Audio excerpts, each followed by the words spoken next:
Assalamu alaikum students, welcome back to my YouTube channel SLO's Academy.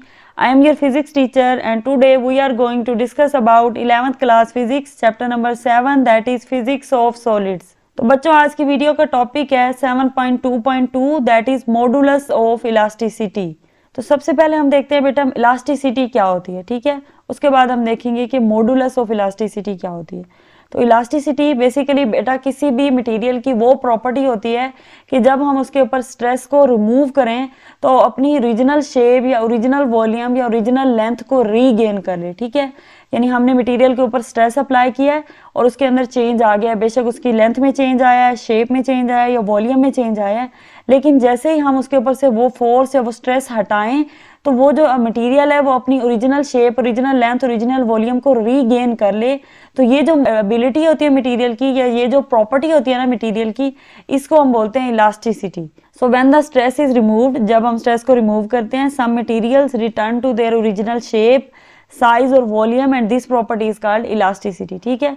तो elasticity का आपको पता चल गया कि किसी भी मटेरियल की वो प्रॉपर्टी होती है जिसकी वजह से वो अपनी शेप को, वॉल्यूम को, लेंथ को रीगेन कर लेता है जब हम उसके ऊपर से स्ट्रेस को रिमूव कर देते हैं, ठीक है।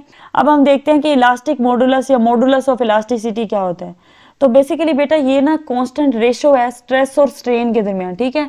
जो हमने इसके ऊपर स्ट्रेस अप्लाई किया है और उसके अंदर जो भी स्ट्रेन प्रोड्यूस हुआ है ना, इसकी जो कांस्टेंट रेशो है इसको हम बोलते हैं इलास्टिक मॉडुलस।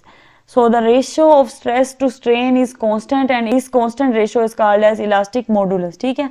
अब इसका मैथमेटिकल फार्मूला भी यही होगा कि elastic modulus is equal to stress divided by strain, ठीक है।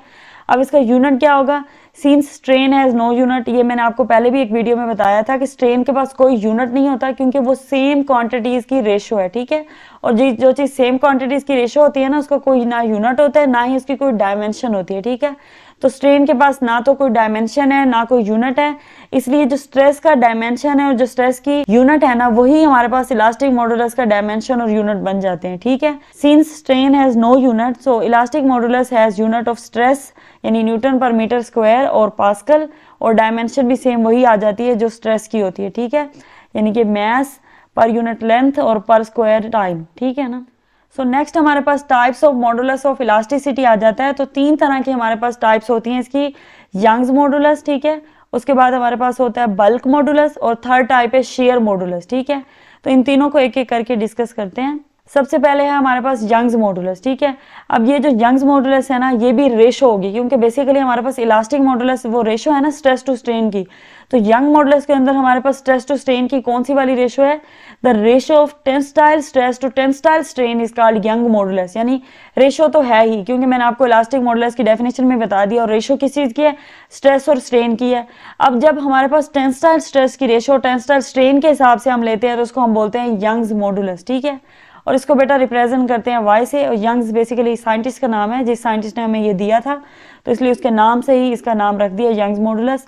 और इसको रिप्रेजेंट भी हम कैपिटल वाई से करते हैं, और इसका मैथमेटिकल फार्मूला भी वही होगा जो हमने इसकी डेफिनेशन में पढ़ा, यानी कि tensile stress force per unit area over tensile strain यानी change in length over length. अब इसको थोड़ा सा रीअरेंज कर सकते हैं हम, और अगर हम रीअरेंज करना चाहें तो भी हम करके लिख सकते हैं, अगर इस तरह से लिखें तो ये भी ठीक है, ठीक है। रीअरेंज करके बेसिकली आप पता है क्या कर सकते हैं, ये जो एरिया डिवाइड हो रहा है ना ये नीचे आ जाएगा, ठीक है। और ये जो लेंथ यहाँ पे डिवाइड हो रही है ऊपर मल्टीप्लाई हो जाएगी, तो ये हमारा फार्मूला बन जाएगा F L over del L और साथ एरिया, ठीक है। तो इस तरह बेसिक से स्टेप करके इसको आप चेंज कर सकते हैं, ठीक है। अब फोर्स हमारे पास यहाँ पे क्या है, अप्लाइड फोर्स है, ए क्या है, एरिया ऑफ द मटेरियल है, एल है ओरिजिनल लेंथ है, डेल एल है चेंज इन लेंथ है, ठीक है। और अब ये डायग्राम अगर आप देखें तो इसी से हमने ये फार्मूला लिया है, और इस डायग्राम को आप देख सकते हैं कि ये हमारे पास कोई भी एक सिलेंडर है, ठीक है, उसकी लेंथ एल है और उसके ऊपर हमने फोर्स अप्लाई की, ये उसका क्रॉस सेक्शनल एरिया है, ठीक है। ये जो आगे से सामने वाली सरफेस होती है ना, ये जो सर्कुलर शेप है, ये क्रॉस सेक्शनल एरिया है, ठीक है। और जब हमने इसके ऊपर फोर्स अप्लाई की तो क्या हुआ, इसकी लेंथ चेंज हो गई है, लेंथ हुई है इंक्रीज इसकी, ठीक है, चेंज इन लेंथ हुआ है। तो चेंज इन लेंथ कितना आया है वो हमने यहाँ डेल एल से रिप्रेजेंट कर लिया, ठीक है। तो ये हमारे पास डेल एल की वजह से लेंथ का चेंज आ गया, तो यहाँ से ही हमने ये फार्मूला लिख लिया यंग्स मॉडुलस का, ठीक है। अब नेक्स्ट बेटा हमारे पास आ जाता है बल्क मॉडुलस, ठीक है। बल्क मॉडुलस भी बोल सकते हैं इसको, या फिर वॉल्यूम मॉडुलस भी बोल सकते हैं क्योंकि ये वॉल्यूम के चेंज की वजह से आ रहा है, ठीक है। तो इसकी डेफिनेशन में भी रेशो आपको बल्क से पता चल गया, वॉल्यूम है, तो अब यहाँ पर हम वॉल्यूम की बात करेंगे। So ratio of the normal stress to the volumetric strain is called bulk modulus, ठीक है। It is use for the solids placed under the pressure from all sides. आपको पता है वॉल्यूम स्ट्रेस के अंदर हम ऐसे वाली सॉलिड, ऐसे वाली प्रेशर की बात कर रहे होते हैं जहाँ पे हर साइड से प्रेशर लग रहा होता है। जैसे आप यहाँ पे डायग्राम में देखें तो बल्क मॉडुलस में आप देख सकते हैं कि हमारे पास ये जो क्यूब है, ठीक है, और इसके ऊपर हमारा जो फोर्स अप्लाई हो रही है वो सारी साइड से फोर्स अप्लाई हो रही है। जैसे इस इधर से भी अप्लाई हो रही है, इस साइड से भी अप्लाई हो रही है, इधर से भी हो रही है, नीचे से भी हो रही है, राइट साइड से भी अप्लाई हो रही है। तो ये जो जब सब साइड से फोर्स अप्लाई हो रही होती है तो उसका वॉल्यूम डिक्रीज होगा। तो हमारे पास जो पहले वाला वॉल्यूम था उससे डिक्रीज होकर ये जो अंदर डॉटेड लाइन वाला वॉल्यूम है ना, बाद में ये आ जाएगा, ठीक है। तो बेसिकली वॉल्यूम का चेंज हुआ है, और चेंज भी कैसा हुआ है, नेगेटिव चेंज हुआ है। डिक्रीज हुआ है ना, तो इसके लिए हम नेगेटिव का सिंबल लगा रहे हैं। अगर इंक्रीज होता तो फिर हम सिंपल पॉजिटिव साइन के साथ लेते। अब डिक्रीज हुआ है तो डिक्रीज की वजह से नेगेटिव वॉल्यूम ले रहे हैं, ठीक है।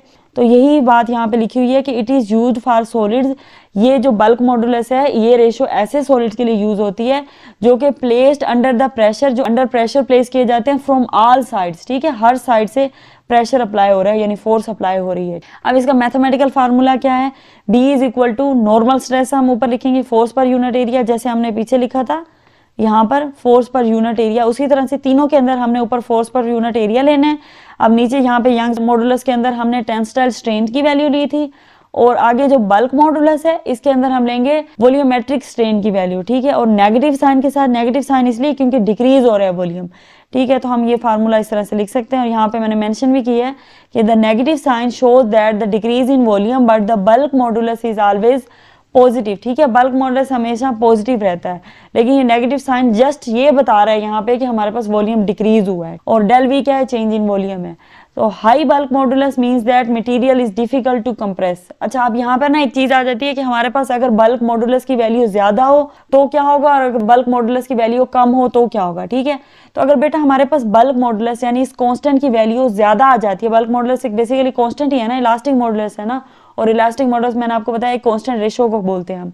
अगर इसकी वैल्यू ज्यादा आ जाती है तो उसका मतलब ये है कि हमारे पास जो न्यूमरेटर है ना उसकी वैल्यू ज्यादा है, ठीक है। न्यूमरेटर की वैल्यू ज्यादा होने का मतलब है कि हमारे पास स्ट्रेस हम ज्यादा अप्लाई कर रहे हैं और स्ट्रेन कम प्रोड्यूस हो रहा है, यानी कि हम फोर्स ज्यादा लगा रहे हैं, चेंज इतना नहीं आ रहा, ठीक है।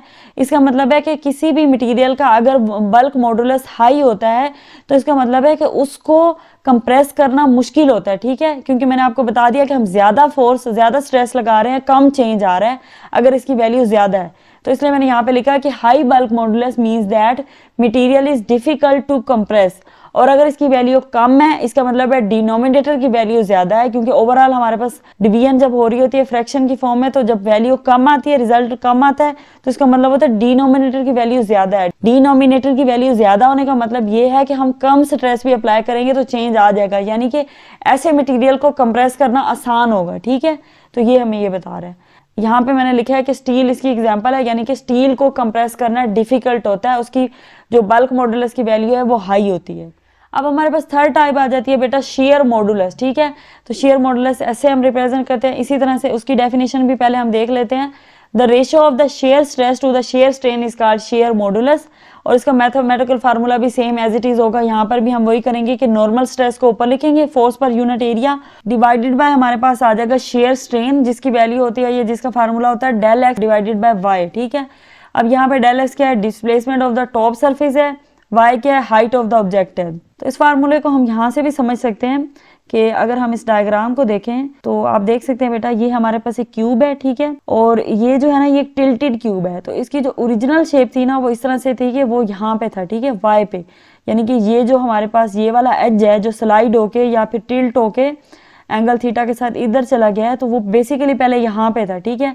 हुआ ये है कि हमने ना इसके ऊपर फोर्स अप्लाई किया है, और उसका जो लोअर एज है इसको हमने फिक्स किया हुआ है, अपर एज से ना हमने यहाँ से फोर्स अप्लाई किया है इसके ऊपर, ये वाली फोर्स है इस डायरेक्शन में, ठीक है। और ये जो है ना ये टिल्ट हो गया, इसका जो ये वाला एज है ना वो टेढ़ा हो गया, और इसकी वजह से ये सारा ऊपर वाली साइड जो है ना इधर झुका हुआ आ गया, ठीक है। तो जो डेल एक्स है ना वो चेंज है, यानी कि पहले वाली ओरिजिनल शेप से कितना चेंज हुआ है ये डेल एक्स है, और थीटा जो है वो हमें बता रहा है कि कितने हमारा टिल्ट हुआ है, कितने एंगल से टिल्ट हुआ है, और वाई जो है वो पहले वाली ओरिजिनल एज है हमारा, ठीक है।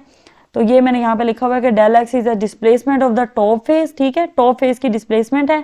वाई जो है वो हाइट ऑफ द ऑब्जेक्ट है, आप देख सकते हैं वाई जो है वो हाइट ऑफ द ऑब्जेक्ट है, ठीक है। अगर इस चीज़ को आप गौर से देखें तो यहाँ पर एक हमें ट्रायंगल मिल रही है, ठीक है। और ट्रायंगल कैसे है कि उसके परपेंडिकुलर में डेल एक्स है, उसके बेस पे वाई है, ठीक है, और ये हमारा एंगल है, ठीक है। तो आपको पता है एंगल के सामने वाली साइड परपेंडिकुलर होती है और ये बेस है, ठीक है।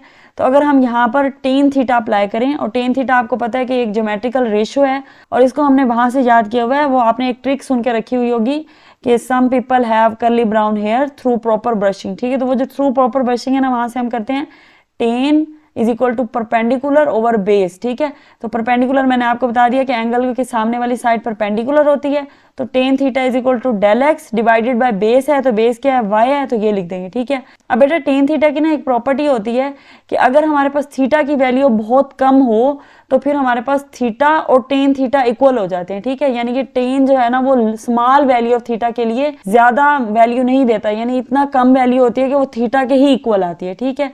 So since for small theta tan theta is equal to theta, तो हम टेन थीटा को डायरेक्टली थीटा लिख देंगे, ठीक है, और डेल एक्स बाय वाई।